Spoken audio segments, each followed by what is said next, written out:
I'm Clara Hayes, and by 34, I had finally built the life I dreamed of. A thriving art career, my own gallery, and a peaceful space that was mine alone. But at the grand opening of that gallery, my sister stood up in front of 50 guests and announced something that would unravel it all, that she, her husband, and their 4 kids were moving in, without asking me. And somehow, I was expected to smile and say thank you. But that night, I didn't give in. I reached for a folder I had hidden weeks ago, proof that I knew more than they thought, and a solution they never saw coming. That was the moment I drew a line that changed my family forever. Before I share what happened next, let me know where you're listening from. And if you've ever had to choose between peace and pleasing others, hit that like and subscribe button. This story might be exactly what your heart needs today. Let's rewind a bit back to where it all began. For years, I've been a tech executive, working tirelessly to build my career, and eventually, my own artificial intelligence startup. Growing up in a pretty standard middle-class neighborhood outside of Tucson, my family seemed normal on the surface. We weren't rich, but we always had enough. However, my relationship with my older sister, Bethany, was, well, complicated. She's 4 years older than me, and from a young age, she adopted this fiercely maternal role. She was always the responsible one, the one our parents seemed to lean on more. Bethany helped me with my homework, defended me against the neighborhood bullies, and even lent me her clothes, often against our mom's quiet suggestion that she didn't have to. She was always there, always protecting, always sacrificing. That was the narrative anyway. As we grew older, our paths diverged significantly, almost like parallel lines heading in opposite directions. Bethany followed what my parents considered the traditional route. She met Mark, her now husband, early in college. By 22, they were married, and by 30, she had given birth to 4 beautiful children, Leo, Nora, Sam, and little Ruby, now aged 12, 10, 8, and 5.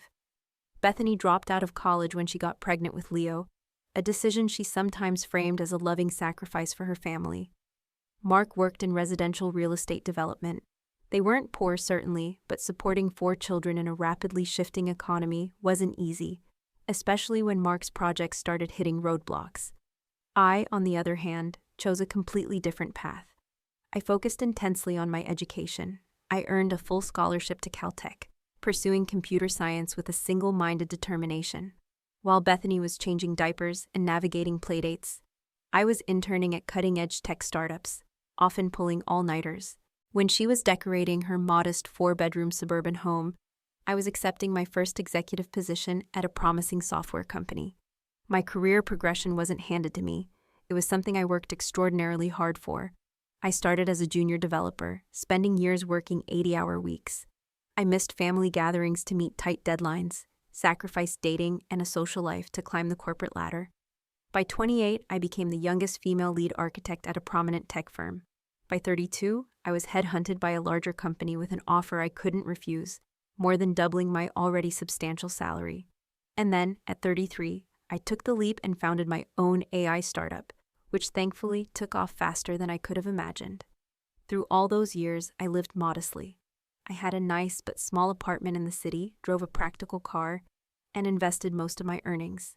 My one indulgence was travel, taking 2 international trips yearly to recharge and clear my head.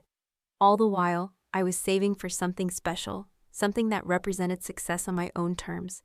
A home that was entirely mine, built to my specifications, a true sanctuary. When I finally found the perfect property, I knew immediately it was the one. It wasn't just a house, it was an estate. A stunning modern desert home spanning over 7,000 square feet, perched on 5 acres of meticulously landscaped grounds outside of Scottsdale, overlooking the sweeping Sonora Desert. It had everything I had ever dreamed of: a gourmet kitchen with sleek quartz countertops and smart appliances, a dedicated home office with floor-to-ceiling windows, a vast, great room that opened up to an infinity pool, seemingly blending into the horizon, a private meditation room, and a master suite that felt like a luxury resort.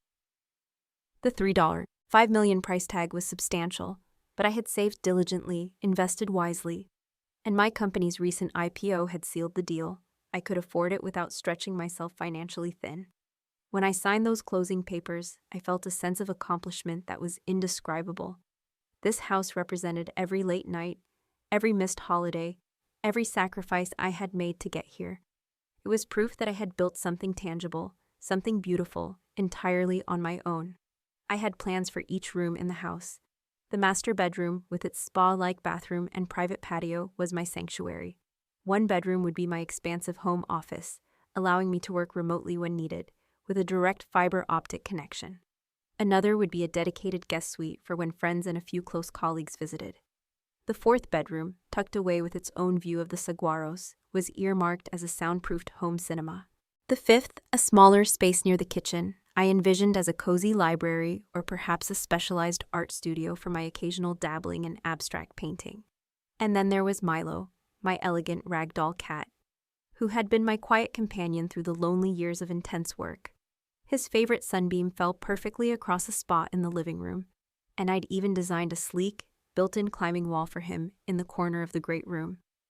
This house was designed for my life, my peace, my specific needs. Planning the housewarming party was almost as exciting as buying the house itself. I wanted to share my joy with everyone I cared about. I invited about 50 people, colleagues from work, friends from college, a few neighbors I had already met, and of course, my family.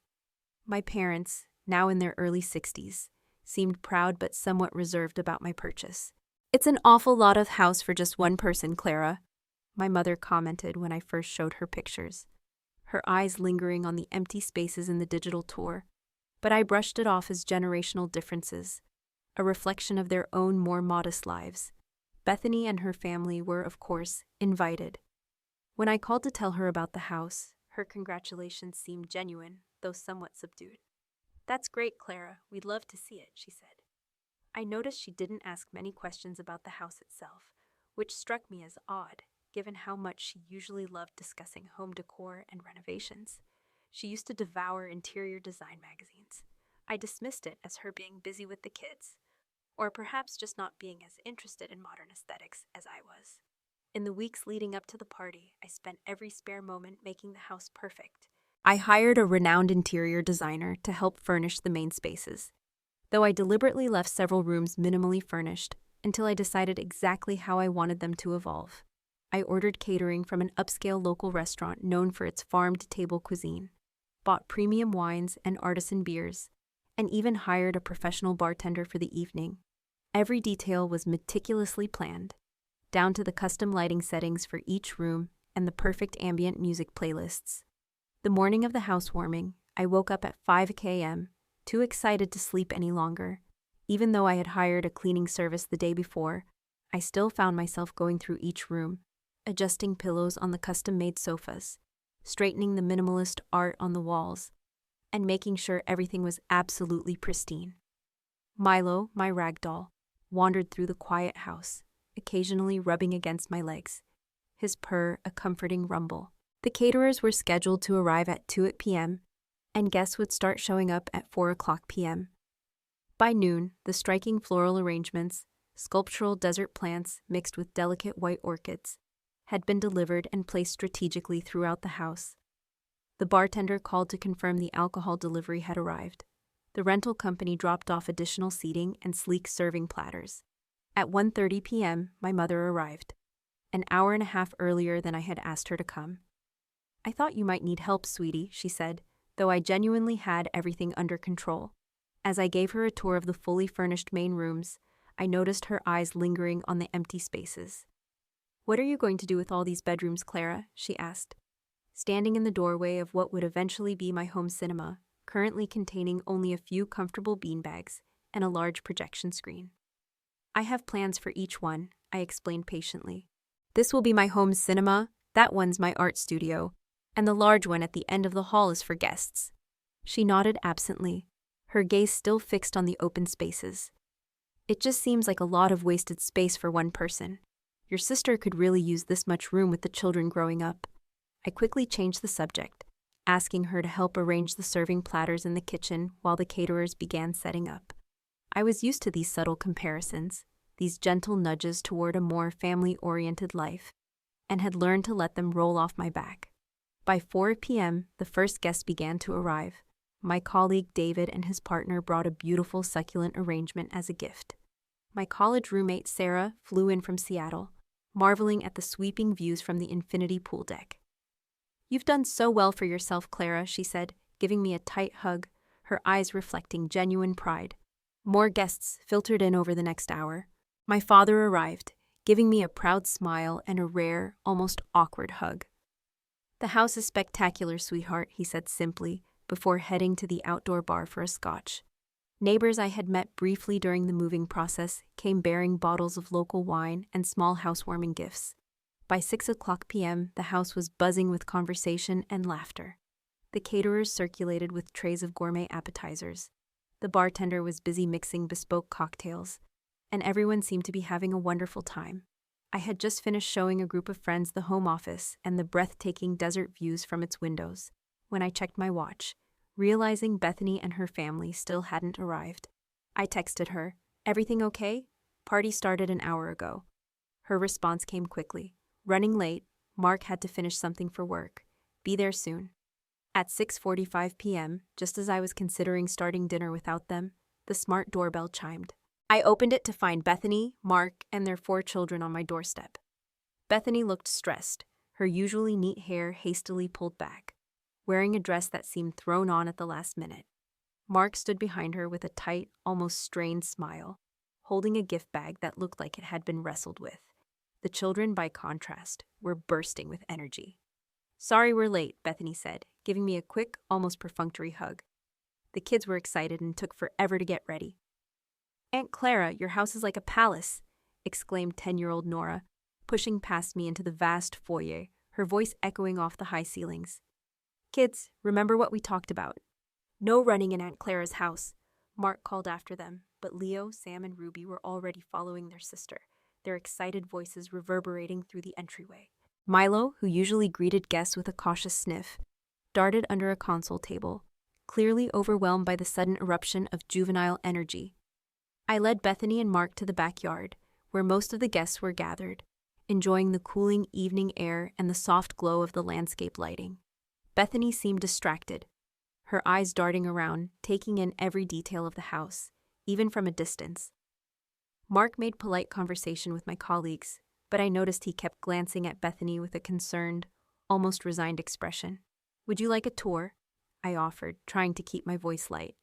"Absolutely," Bethany replied quickly, a little too eagerly. "The kids are probably exploring already anyway." As I led them through the house, Bethany's comments became increasingly pointed, almost accusatory. In the gourmet kitchen. "This is bigger than our entire first floor, Clara." In the master bedroom. "Your closet could fit our girls' bunk beds." In one of the empty bedrooms. "This would be perfect for the twins. Sam and Ruby have been sharing a room that's half this size." I noticed Mark growing increasingly uncomfortable with each comment, his lips pressed into a thin line. When we reached my home office, Bethany lingered, running her hand over the custom-built desk. "You know, this room gets the best afternoon light. It would make a wonderful playroom." "Bethany," Mark said quietly, a warning in his tone. She ignored him, moving to the window. "And it's right next to what could be Leo and Nora's bedroom. Perfect setup, really." Something in her tone, a certain possessiveness, made me deeply uneasy. I guided them back downstairs where dinner was about to be served.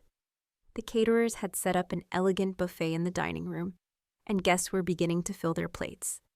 I noticed my mother had corralled Bethany's daughters, helping them with their food. The youngest, Ruby, was sitting on my mother's lap, a dollop of marinara sauce already staining the front of her new dress. As everyone settled around the large dining table and several smaller tables set up in the adjacent great room, I felt a moment of pure happiness. My home was filled with people I cared about. Everyone was enjoying themselves, and I had created this moment through my own hard work. If only that feeling could have lasted. Once everyone was seated with their food, I stood up at the head of the dining table, champagne glass in hand. The conversation gradually quieted as guests turned their attention to me. "I want to thank you all for coming tonight," I began, feeling a warm glow of accomplishment spreading through me. "This house represents years of hard work, countless hours, and dreams realized. Having you all here to share it with me means everything. Cheers to new beginnings and good friends to share them with." Glasses clinked around the table as people smiled and took sips of their drinks, a chorus of cheers and congratulations, Clara, filling the air. Just as I was about to sit down, Bethany abruptly stood up from her seat across the table. Her chair scraped loudly against the polished travertine floor, causing several guests to wince. "Since we're making announcements," she said, her voice carrying across the now silent room, an odd, almost triumphant smile forming on her face, "I have some exciting news of my own to share." Mark's head snapped up, his expression a mixture of alarm and resignation. My mother, still holding little Ruby, leaned forward with keen interest. Bethany took a deep breath, her gaze sweeping the room, landing finally on me. "Mark and I have decided to make a big change. We're selling our house." A murmur of surprise rippled through the room. I felt confused, but also a flicker of relief that her announcement wasn't something more dramatic. "Congratulations," I said genuinely. "Are you moving to a different neighborhood?" Bethany's smile widened, a strange, almost defiant glint in her eyes. She looked directly at me. "Not exactly. We're moving in here with you." The champagne glass nearly slipped from my hand, splashing a few drops onto the table. "What?" I managed, my voice barely a whisper. "We're moving in with you," she repeated, louder this time, addressing the whole room. "The children need more space, and you have all these empty rooms. It just makes sense." The great room fell into a stunned, horrified silence. I stared at my sister, certain this must be some kind of bizarre, cruel joke, but her expression remained determined, almost aggressive. "Bethany, I began, but my mother's voice cut through, sharp and clear. "Isn't it wonderful?" she beamed, bouncing Ruby on her knee. "The children will have so much more room to grow, and Clara won't be rattling around in this big house all by herself." Several guests, mostly family friends who had known us since childhood, started nodding and smiling. Someone, a distant cousin, even began to clap. And to my horror, others joined in. The applause spread around the table like a wave, punctuated by congratulatory murmurs. "That's so generous of you, Clara," my mother's friend Susan exclaimed. "Family taking care of family, that's what it's all about," added my father's golf buddy, raising his glass in a toast. I stood frozen, champagne glass still in hand, as the grotesque reality of what was happening washed over me. My sister had just announced she was moving into my brand new home without ever discussing it with me, and somehow I was being publicly congratulated for it. Bethany's daughters, sensing the excitement of the adults around them, caught the infectious energy. "We're going to live here?" Lily, the 12-year-old, asked, her eyes wide with wonder. "Yes, sweetie," Bethany confirmed, her voice laced with pride. "And Aunt Clara has all this extra space, and she wants to share it with us." "I get my own room," shouted Sophie, the 8-year-old, jumping up from her seat, nearly knocking over a water glass. "Girls, settle down," Mark said quietly, his face flushed with embarrassment, but the damage was done. The children's palpable excitement added another layer of complication to the already bewildering situation. My mother set Ruby down and stood up. "Let's talk about the arrangements," she declared, as if this was a done deal, a decision that had already been made and agreed upon. "The girls could take the West Wing bedrooms, and Clara, you wouldn't mind moving your office to the sunroom, would you? It gets such lovely light," Bethany nodded enthusiastically. "And we could convert that extra bedroom into a playroom for the children. The backyard is perfect for them to run around in.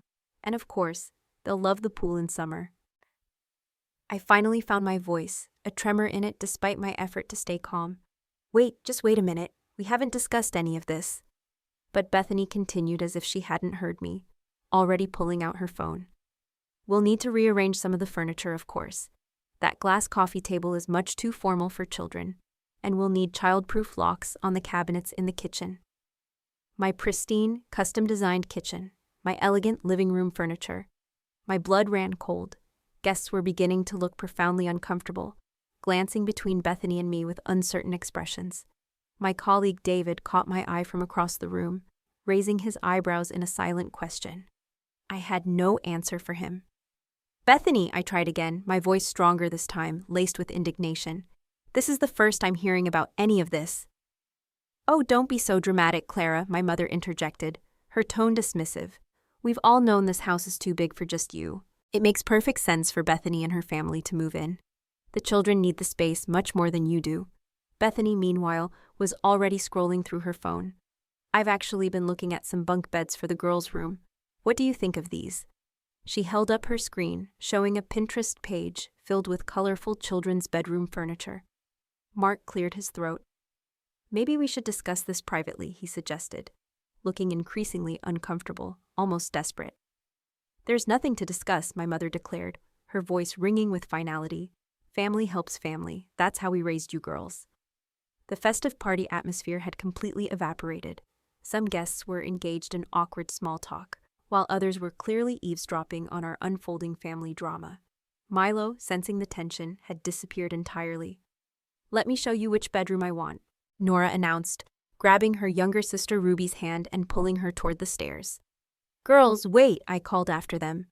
But they were already halfway up the grand staircase, their excited footsteps echoing through my new home. Bethany turned to follow them. "Come on, I'll show you the layout I'm thinking of. The twins can share the blue room, and Leo deserves his own space now that he's almost a teenager." As they disappeared upstairs, I stood in my dining room, surrounded by stunned guests and half-eaten meals, feeling as though I had stepped into someone else's life. My dream home, my sanctuary, was being parceled out before my eyes, and somehow I was being cast as the villain for questioning it. The silence was deafening, punctuated only by the distant, joyful shouts of the children, exploring what they believed was their new home. I mumbled an excuse to the remaining guests at the table and quickly followed Bethany, my mother, and the children upstairs. By the time I reached the second floor, Nora and Sophie were already jumping on the custom-made bed in what I had designated as the guest room, their shoes scuffing the delicate bedding. "Girls, please stop jumping on the bed," I said, trying to keep my voice calm despite the anger and confusion building inside me. "Bethany, we need to talk about this privately," I added, gesturing toward my home office, hoping to find some semblance of privacy. "Whatever you need to say, you can say in front of family," Bethany replied dismissively, already opening closet doors and examining storage space. "These closets are huge. The girls will have plenty of room for their things." My mother was in the next bedroom, already measuring the windows with her eyes. "These rooms need more colorful curtains, Clara. Too sterile for children." I took a deep breath, struggling to maintain my composure. "I never agreed to any of this.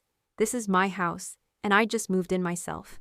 Bethany turned to face me, her expression hardening, her eyes narrowed. "You have 5 bedrooms, Clara. 5 for one person. Do you know how cramped we are in our 3-bedroom house? The twins share a room the size of your master bathroom." "That's not my problem," I said, the words slipping out before I could censor them. I immediately regretted how harsh it sounded. My mother gasped, a hand flying to her chest. "Clara Hayes, I did not raise you to be so selfish."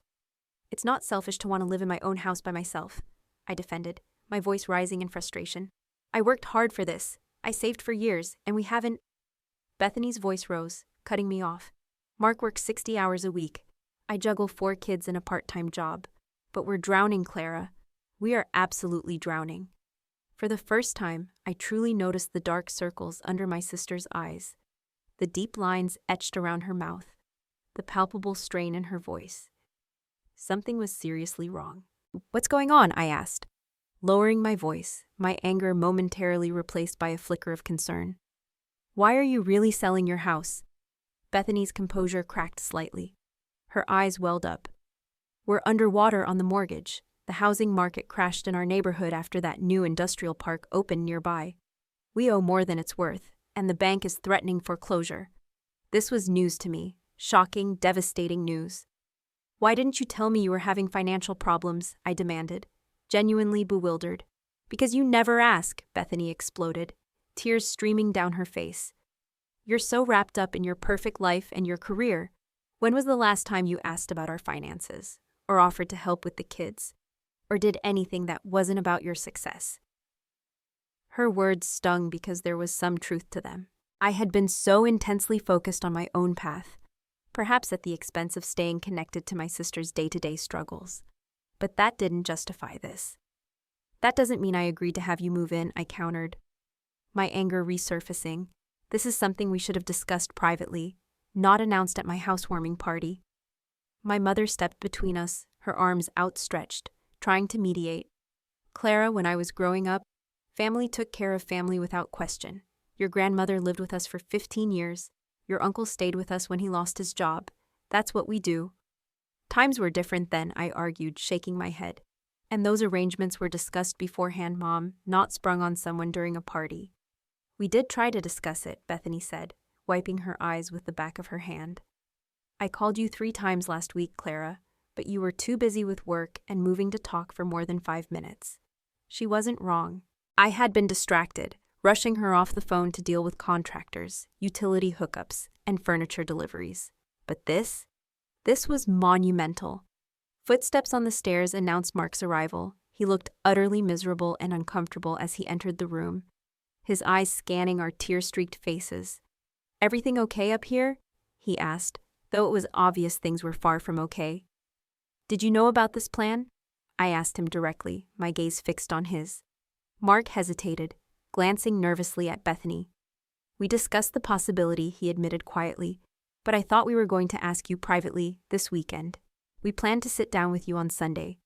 Bethany shot him a fierce look. "We don't have time for that. The bank called yesterday. We have 30 days. 30 days until what?" I demanded. My voice sharp. "Until they start foreclosure proceedings," Bethany admitted, her voice breaking, the shame evident in her posture. "We're 3 months behind on payments." Mark's commission structure changed, and my hours were cut at work. And with the kids' activities and medical bills, it's been impossible. "So you decided the solution was to ambush me at my party and announce you're moving in?" I was incredulous, utterly flabbergasted. "You have the space," Bethany shouted, gesturing wildly around the bedroom. "You have the money. You have everything. Would it kill you to share some of it?" My mother nodded in vigorous agreement. "Your sister sacrificed so much for you growing up, Clara. She watched you while I worked night shifts. She helped you with college applications. She's always been there for you." The guilt trip was familiar territory in our family dynamics. Bethany's past sacrifices were frequently cited whenever expectations were placed on me, whenever I tried to assert my own needs. "That doesn't give her the right to claim my house," I insisted, my voice tight with suppressed fury. "It's just temporary," Bethany said, though her earlier announcement had suggested nothing temporary about the arrangement. "Just until we get back on our feet." "And how long will that be?" I asked, my gaze piercing. "A month? A year? 5 years?" Bethany didn't answer, which I realized was answer enough. One of the children, I think it was Leo, appeared in the doorway, clutching a worn stuffed animal. "Mom, can I have the room with the big built-in bookshelves?" Before Bethany could answer, I interjected firmly. "No one is getting any rooms, because no one is moving in without my agreement." Leo's face fell, and I immediately felt terrible. None of this was the children's fault. "Now you're making the children cry," my mother accused, her eyes wide with reproach. "Is your precious privacy worth hurting your nieces and nephews?" The conversation was spiraling out of control, a toxic mess. Downstairs, I could hear the muted murmur of guests, some probably wondering where their hostess had disappeared to, others undoubtedly listening intently to the escalating drama. "Bethany, this isn't just about space," I tried to explain, trying to pivot back to rationality. "This is about boundaries and respect. You should have talked to me privately instead of putting me on the spot in front of everyone." "We don't have time for your boundaries," Bethany snapped, her voice cracking with desperation. "We need a solution, now." Mark finally spoke up, his voice soft but firm. "Bethany, Clara's right. We should have discussed this with her first. This wasn't fair." Bethany whirled on him. "Whose side are you on, Mark? Do you want to see your children homeless?" "Of course not," he said quietly, running a hand through his hair. "But this isn't the way to handle it." My mother threw up her hands in exasperation. "I can't believe what I'm hearing. My own daughter, with all this space and money, refusing to help her sister in need." The accusation hit hard. Was I being selfish? Would it really be so terrible to share my home with my sister's family, at least temporarily? But then I remembered all the times in the past when temporary arrangements with Bethany had stretched indefinitely, all the times my boundaries had been crossed with the excuse of family obligation. The time she borrowed my savings for a car repair that never happened. The time she needed my apartment for a few weeks while her pipes burst. And those weeks turned into months. "I never said I wouldn't help," I clarified, trying to inject logic into the emotional storm. "But moving in together is not the only solution, and it's not one I'm comfortable with." Bethany laughed bitterly, a harsh, humorless sound. Of course you're not comfortable with it. Heaven forbid your perfect life be disrupted by children and chaos. That's not fair. I began, but she cut me off. You know what's not fair? That you have all this. She gestured wildly around the spacious bedroom, taking in the elegant furniture and the minimalist decor. While my children are crammed into rooms the size of closets, that you take luxury vacations while we can barely afford a day at the community pool, that you get to focus on your career while I had to give up college to raise a family. There it was, the long simmering resentment that had always lingered beneath the surface of our relationship, a venomous undercurrent. This wasn't just about housing. It was about the different paths our lives had taken and the comparisons that had been made along the way. Comparisons that had always subtly favored Bethany's choices as more virtuous, more self-sacrificing. I worked hard for what I have, I said quietly, my voice strained. I made different choices. You think I don't work hard? Bethany's voice rose again, bordering on a shout. Try raising 4 children. Try keeping a household together on a shrinking budget. I never said that, I defended, stepping back. But your choices are not my responsibility. As soon as the words left my mouth, I knew I had crossed a line. Bethany's face flushed with anger, her eyes blazing. My choices? You think my children were just choices I made to inconvenience you? They're family, Clara, your family. I didn't mean it like that, I backpedaled quickly, trying to soften the blow, but it was too late. Yes, you did, Bethany insisted, her voice tight with fury. You've always thought you were better than me because you chose career over family. Well, not all of us had that luxury. The conversation had veered far from the original issue of them moving in, dredging up decades of complicated feelings and unspoken accusations between us. I needed to regain control of the situation. This isn't productive, I said, trying to assert a calmer tone. Let's go back downstairs, enjoy the rest of the party, and discuss this tomorrow when we've all calmed down. There's nothing to discuss, Bethany declared, her voice cold and resolute. We've already started packing. The realtor is coming on Monday to list our house. The revelation hit me like a physical blow. You've already started packing without even asking me? I was utterly aghast. We knew you'd say yes, my mother interjected, her voice firm as if stating an undeniable truth. Because that's what family does. I looked from my mother to my sister, finally seeing clearly the insidious pattern that had defined our relationship for years. The assumption that my needs were secondary, that my boundaries could be crossed in the name of family obligation, that my success meant I owed them whatever they asked for. It was a suffocating realization. I've even told the children they can bring their cat, Bethany added, almost as an afterthought, gesturing towards Ruby, who was now clutching a small fluffy cat toy. Their cat, I exclaimed. Milo was a very particular cat, and I had chosen minimalist decor precisely to avoid pet-related wear and tear. I didn't dislike animals, but I had deliberately bought a house with pristine, polished travertine floors and expensive custom rugs. You never mentioned a cat. I have a ragdoll Milo, who is very particular about his space, and I specifically chose low-maintenance finishes precisely because I didn't want a high-energy pet. But Sparky's part of the family, Bethany said defensively. We couldn't leave him behind. Just then, I heard more footsteps on the stairs, and Sam, the 8-year-old, appeared at the door, clutching a tablet. Aunt Clara, look what Mom designed for your house. He thrust the tablet into my hands. On the screen was a Pinterest board titled, Clara's New Home Renovations. I scrolled through it in stunned silence.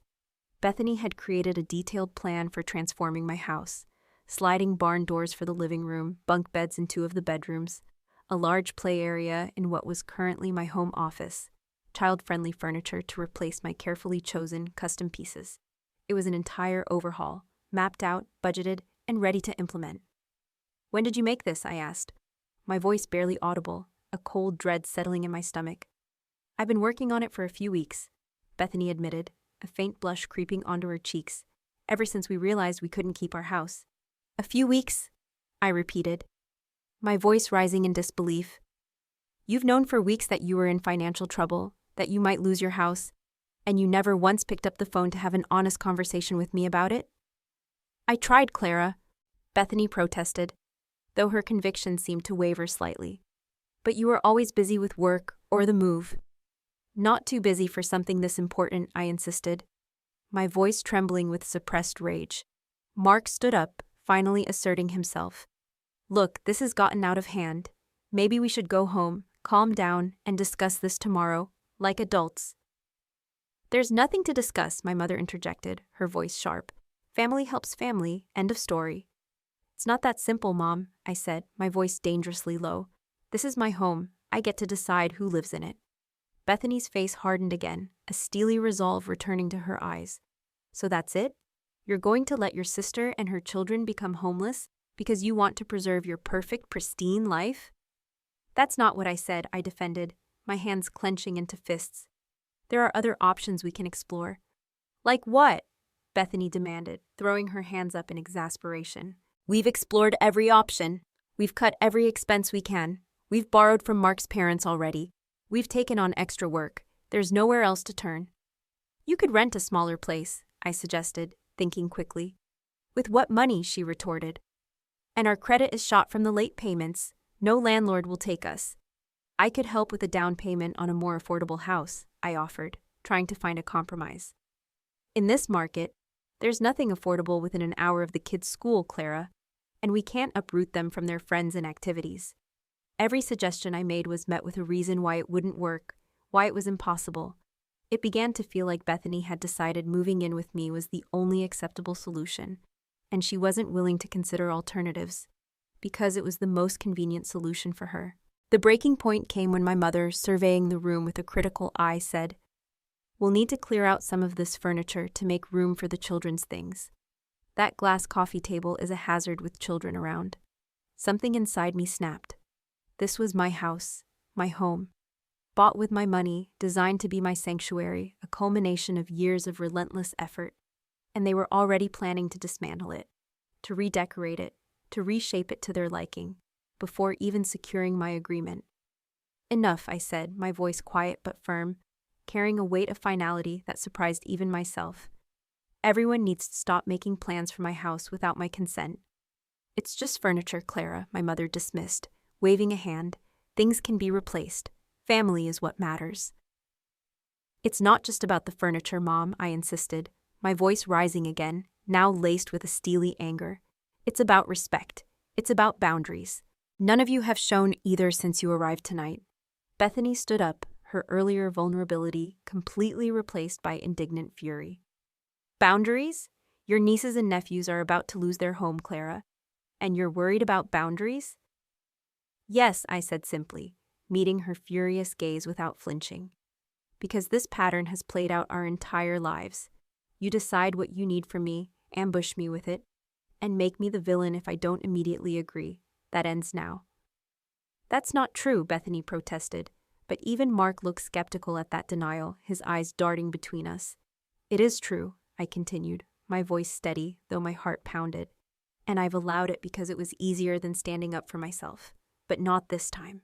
Not with something this important. Not with my home and my future. So you're saying no? Bethany's voice was dangerously quiet, full of simmering rage. You're refusing to help us?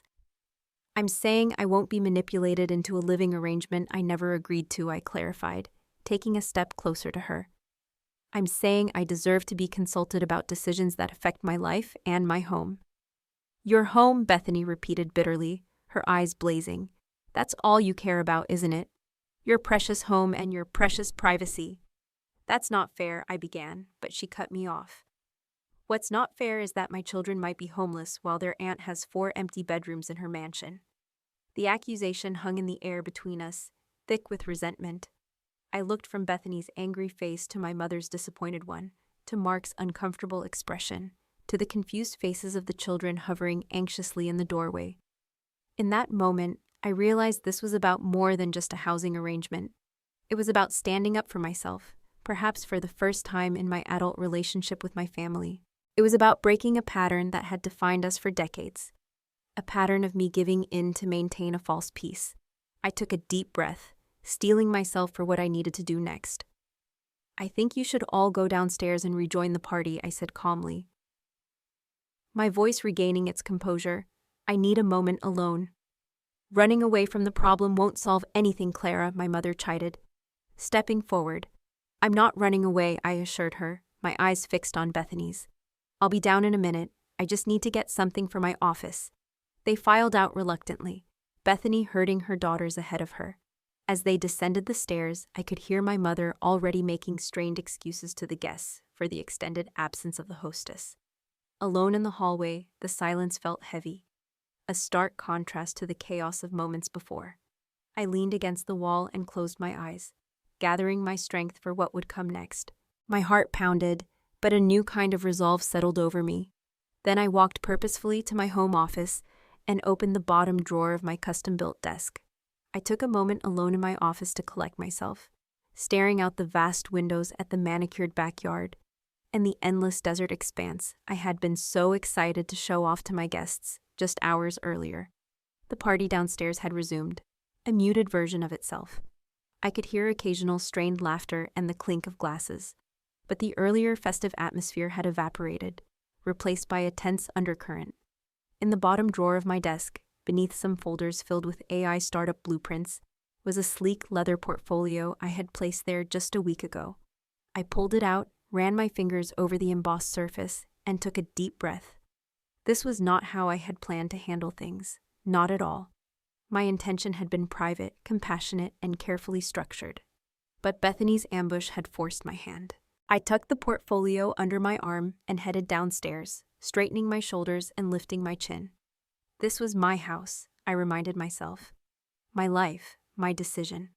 The conversation in the living room hushed as I descended the staircase. My guests looked up with expressions ranging from curiosity to discomfort.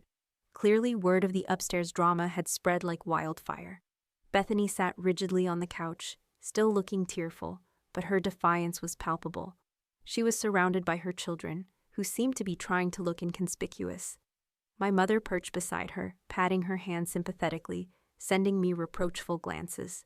Mark stood awkwardly near the fireplace, looking like he wished the desert ground would open up and swallow him whole.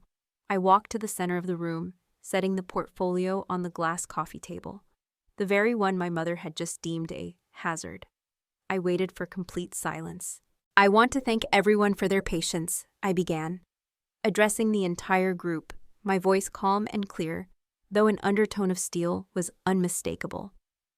Family discussions can sometimes get emotional, as I'm sure you all understand. A few uncomfortable chuckles rippled through the room. My colleague David caught my eye and raised his glass slightly in a gesture of solidarity. Since this has become an impromptu family meeting, I continued, my gaze sweeping the room, settling finally on Bethany's wary face. I want to thank you all for being witnesses to what I'm about to share. Bethany frowned, confusion replacing some of the anger on her face. What are you talking about, Clara? She whispered. I opened the portfolio and removed a set of documents, keeping them face down on the table for the moment. About 3 months ago, I received a call from Craig Peterson. He's Mark's former colleague at the real estate development firm. Mark's head snapped up in surprise, his eyes wide. Craig called you? He whispered. I nodded. He was concerned. He mentioned that you'd been asking around for loans, that things were incredibly tight at home. He thought perhaps I could help, but didn't want to overstep by telling me directly. Bethany's face flushed crimson with humiliation. He had no right, she hissed, glaring at Mark. Maybe not, I conceded, my voice even. But I'm glad he did, because after that call, I did some research. I always do my due diligence. I turned over the first document, sliding it across the coffee table toward Bethany and Mark. This is a copy of the mortgage statement for your house. You're not just 3 months behind, as you said upstairs. You're 5 months behind, and the bank has already begun foreclosure proceedings. Mark looked away, shame evident in his expression. His shoulders slumped. Bethany's mouth opened, then closed, without speaking a word, her earlier defiance crumbling. The second thing I learned, I continued, turning over another document, a professional appraisal report, is that your house isn't worth what you think it is. The new industrial park, while bringing some jobs, has significantly affected your property value. It's made your house almost unsellable in the current market, especially with the existing financial distress. How did you get these documents? Bethany finally managed, her voice hoarse, her eyes wide with a mixture of fear and dawning comprehension. I have a friend who works in real estate finance, I explained calmly. Once I understood how serious the situation was, I wanted to help, but in my way, not by having you ambush me at a party. I turned over a third document, this one bearing the official letterhead of my attorney. So 3 weeks ago, I purchased your mortgage debt from the bank. A stunned, absolute silence fell over the room. Even the guests who had been pretending not to eavesdrop were now openly watching the drama unfold, their eyes wide with shock. You what? Bethany whispered, her voice barely audible. I bought your mortgage, I repeated. My voice calm and even, every word deliberate. The bank was happy to sell the debt to avoid a messy foreclosure. I now hold the lien on your house. My mother's eyes widened, her jaw slack. You own their house? She exclaimed, her voice incredulous. In a manner of speaking, yes. I kept my voice calm and even. I was planning to tell you this weekend. Privately, I was going to offer you a solution that respected everyone's needs and boundaries. Mark stepped forward, his expression a mixture of confusion, disbelief, and cautious hope. What kind of solution? He asked. His voice strained. I pulled out the final document from the portfolio, a professionally drawn-up rent-to-own agreement. I slid it across the table to them. You stay in your house, but instead of paying the bank, you pay me a reduced monthly amount that you can actually afford. We structure it so that after 5 years, you have the option to buy the house back from me at a fair market value, with a significant portion of your rent payments counting as a down payment. Bethany stared at the document, speechless, for perhaps the first time in her adult life. This arrangement, I continued, explaining the full benefits, gives you stability. The children don't have to change schools or leave their friends. You don't have to cram into someone else's space, living under conditions that might not be right for your family. And I don't have to give up the home I just bought for myself, a home I worked extraordinarily hard to create. You've been planning this for weeks? Bethany finally asked, her voice flat, devoid of its earlier aggression. Without telling us? I met her gaze steadily. Yes, just like you've been planning to move into my house for weeks without telling me. The parallel wasn't lost on Mark, who let out a short, incredulous laugh, a mix of relief and absurdity. She's got a point, Beth, he murmured, shaking his head. My mother, however, was not so easily convinced. But why not just let them move in with you, Clara? There's more than enough space, and families should stay together. Because that's not what any of us truly wants, Mom, I replied firmly, patiently. Bethany and Mark need their own space to parent their children as they see fit, to rebuild their lives with dignity. The children need stability in their own familiar environment, not a temporary solution that would only add to their emotional upheaval. And I need the home I worked so hard to create for myself to be my sanctuary, where I can thrive and build my own future, on my own terms. I turned back to Bethany, my voice softening slightly, but maintaining my resolve. I was going to surprise you this weekend, take you out to a quiet lunch, explain everything, give you the good news that you wouldn't lose your house. Instead, you decided to ambush me in front of all my guests and try to guilt me into an arrangement that wouldn't have been healthy for any of us, an arrangement that would have bred resentment and stifled true support. Bethany's face crumpled, the defiance giving way completely to something that looked like profound shame. I was desperate, she whispered, her voice barely audible. I didn't know what else to do. You could have trusted me, I said simply, the words hanging in the air. You could have asked for help directly instead of trying to manipulate me. Mark finally moved to sit beside his wife on the couch, taking the document and scanning it quickly, his eyes widening with each line he read. This is incredibly generous, Clara, he said, looking up at me, genuine gratitude shining in his eyes. It's what family does, I said deliberately, echoing my mother's earlier words, but adding my own crucial amendment. We help each other, but with respect for each other's boundaries and needs. The room had gone completely silent. Even my mother seemed at a loss for words, her earlier certainty shaken by this unexpected turn of events. One of Bethany's daughters, I think it was Nora, tugged at her mother's sleeve. Mom, does this mean we're not moving to Aunt Clara's castle? Bethany looked at her daughter, then at me, understanding finally dawning in her eyes. She gave Nora a small, sad smile. No, sweetheart, it means we get to stay in our own home. Aunt Clara has helped us keep our house. Oh, Nora said, clearly disappointed. But I wanted my own big room with the built-in bookshelves. Despite everything, I couldn't help but smile at her innocent honesty. You can come visit any time, Nora, I said, looking at her directly. The guest room with the built-in bookshelves will be waiting for you whenever you want to come for a sleepover. The tension in the room began to dissipate, replaced by a cautious relief. Guests who had been frozen in uncomfortable witness to our family drama slowly resumed their conversations, though their voices were softer, more hesitant. Mark was still reading through the document, occasionally nodding with apparent approval, a look of profound relief washing over his face. Bethany remained quiet, her gaze fixed on the paper in her husband's hands. I still think family should stay together, my mother finally found her voice, though with far less conviction than before, her statement a mere echo now. We are together, Mom, I said gently, just not under the same roof, and that's okay.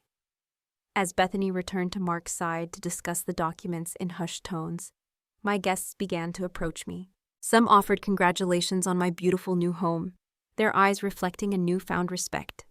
Others made polite excuses to leave, clearly uncomfortable after witnessing such an intensely personal scene.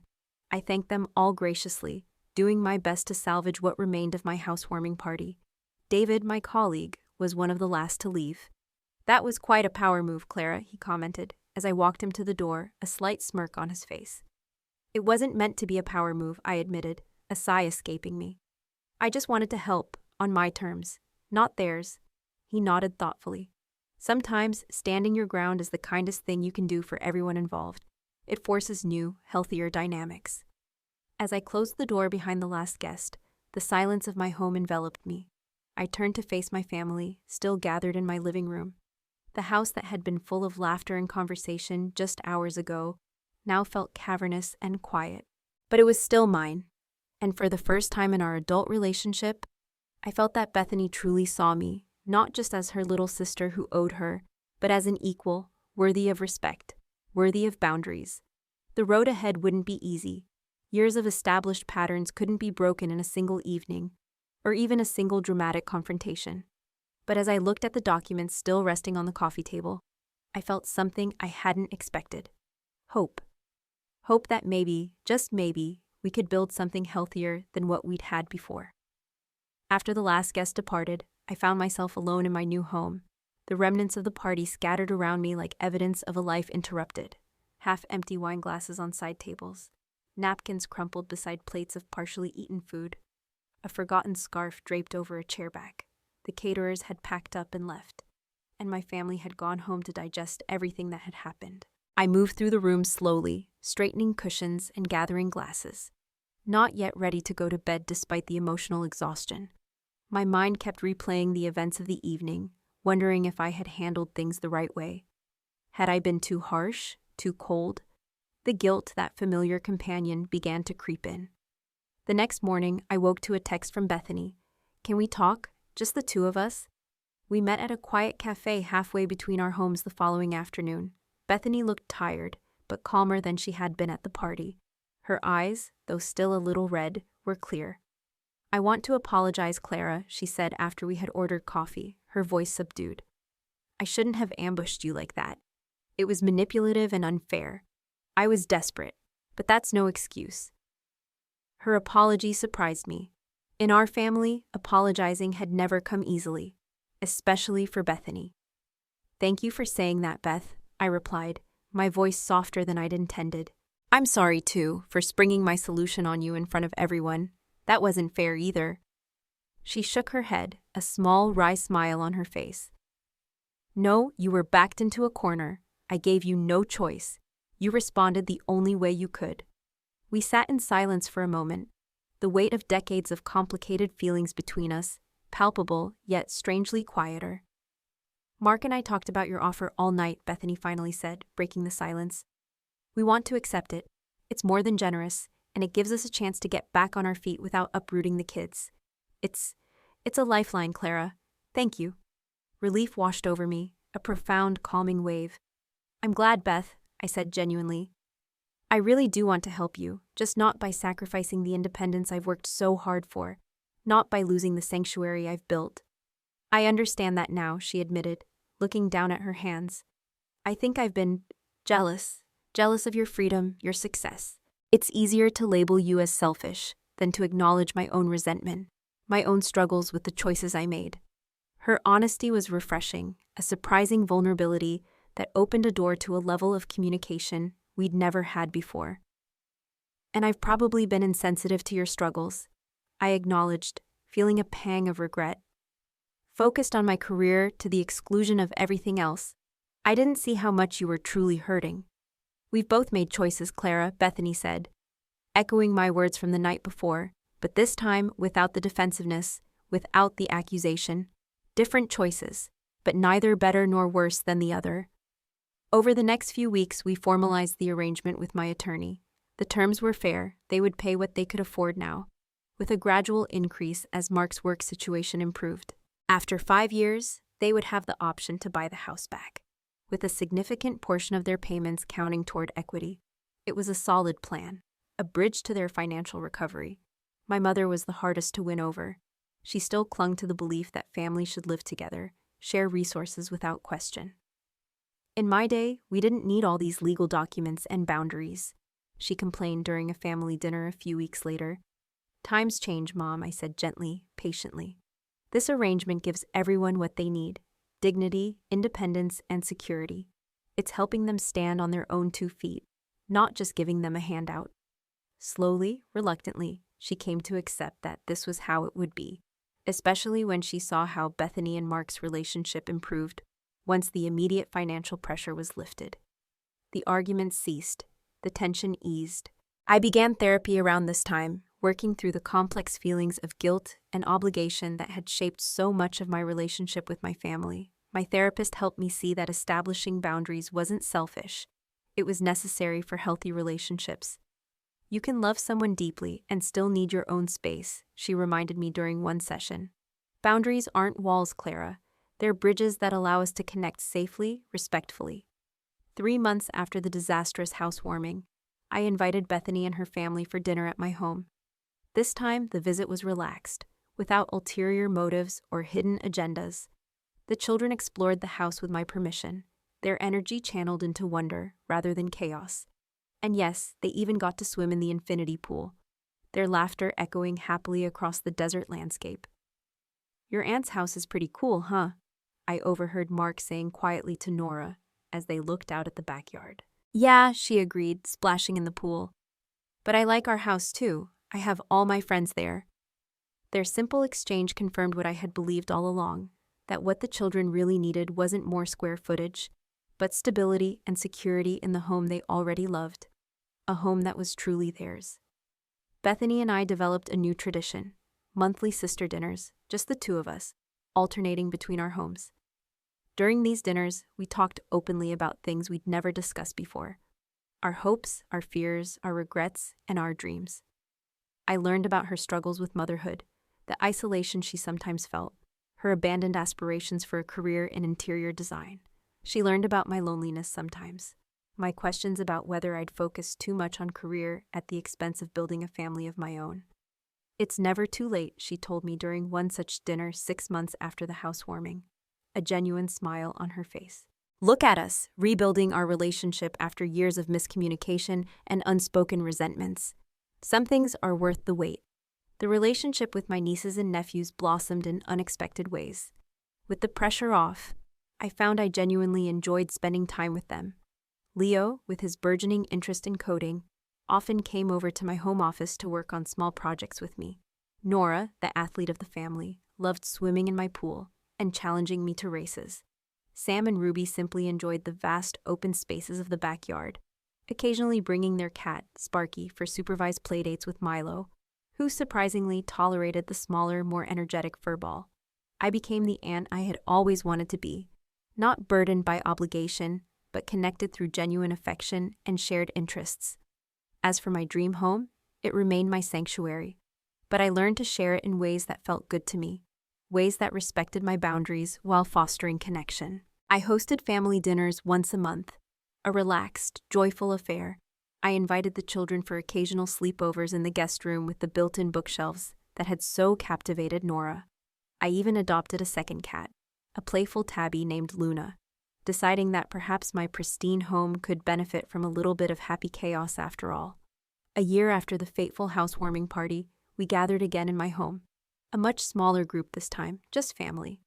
As we sat around the large dining table, filled with laughter and easy conversation, Bethany raised her glass in a toast. "To Clara," she said, her eyes meeting mine, brimming with affection and respect, who taught us that sometimes the most loving thing you can do is set a boundary, a healthy one. I smiled, feeling a sense of peace I hadn't known was possible in my family relationships. "And to new beginnings," I added, raising my own glass. It's never too late to change the patterns of the past. Later that evening, as I stood in my kitchen loading the dishwasher, my mother approached me. She had been quieter than usual during dinner, observant rather than directive. "You know," she said, leaning against the counter, her voice soft. "I was wrong that night." I paused, a plate suspended in midair. "About what, Mom?" "About family always needing to live together, share everything," she sighed, looking around my beautiful kitchen with new eyes. "Your way turned out better for everyone. Bethany and Mark have their dignity and independence. The children have stability in their own home. And you, Clara, you have your beautiful home, just as you deserve." Coming from my mother, this was nothing short of revolutionary. I set down the plate and turned to face her fully. "Thank you for saying that, Mom. It means a lot." She nodded, then surprised me by pulling me into a tight hug. "I'm proud of you, Clara," she whispered, words I had waited a lifetime to hear. The journey wasn't over, of course. Old patterns had a way of reasserting themselves in moments of stress or crisis. But we had laid a new foundation, one built on mutual respect rather than obligation and guilt. My home remained my sanctuary, the physical manifestation of all I had worked for. But I came to understand that true security wasn't found solely in square footage or property deeds. It was found in relationships where love and respect coexisted, where helping didn't mean sacrificing self, where family bonds were strengthened by healthy boundaries rather than weakened by resentment. Standing on my back porch that night, watching the stars appear one by one above my beautiful desert yard, I felt a sense of completion that had nothing to do with material possessions. I had not only claimed physical space for myself in this world, but emotional space as well. The right to define my own life, even within the complex web of family relationships. So, what's your experience with family boundaries? Have you ever had to stand your ground, even when it felt incredibly difficult? Share your thoughts and your story in the comments below. If this story resonated with you, please like this video and subscribe for more real-life lessons and personal growth insights. And remember, sometimes the most loving thing you can do, both for yourself and for others, is to clearly define where you end and they begin. It's not selfish. It's essential for a healthy, happy life. Thank you for listening to my story today. Until next time, take care of yourselves and each other.